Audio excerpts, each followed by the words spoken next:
नमस्कार. मी डॉक्टर प्रवेश घुर्डे विश्वराज हॉस्पिटलमध्ये गॅस्ट्रोएंटरोलॉजिस्ट, हिपॅटॉलॉजिस्ट आणि एंडोस्कोपिस्ट आहे. कधी मोठा आहार केल्यानंतर पोटात जळजळ होते का? किंवा आडव्या झाल्यानंतर तोंडात आंबट पाणीसारखं टेस्ट येते का? असं आठवड्यातून 2 किंवा 3 वेळा झाल्यानंतर याला ॲसिड रिफ्लक्स म्हणतात. ॲसिड रिफ्लक्स म्हणजे काय? पोटा आणि अन्ननळीमध्ये जे व्हॉल्व्ह असतात, ते व्हॉल्व्ह सैल झाल्यानंतर हे त्रास होतो.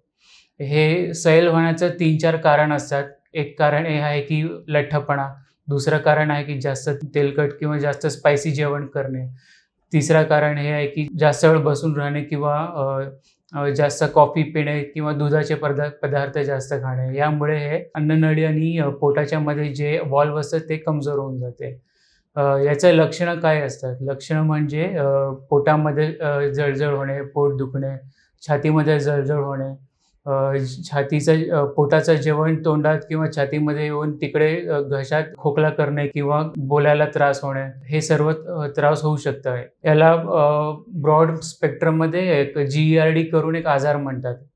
Gastro-oesophageal reflux disease. याचा ट्रीटमेंट सोपा आहे. ट्रीटमेंट म्हणजे तेलकट, तुपट आणि स्पायसी जे जे काही मसालेदार जेवण आहे ते कमीत कमी खाणे. लठ्ठपणा कमी करणे, जसं की रेग्युलर एक्सरसाइज रोजच्या रोज 45 ते 60 मिनिटं वॉकिंग करायला लागेल कमीत कमी. तिसरं हे आहे की आपल्याला कॉफी, दुधाचे पदार्थ आणि गेहूचे पदार्थ अव्हॉइड करायला लागेल. समजा अशी लक्षणे आठवड्यातून 2 किंवा 2 पेक्षा जास्त वेळ होतात, तर तुम्हाला डॉक्टरांना भेटून त्यांच्याकडून सल्ला घ्यायला लागेल आणि गरज पडलं तर एंडोस्कोपी करावं लागेल.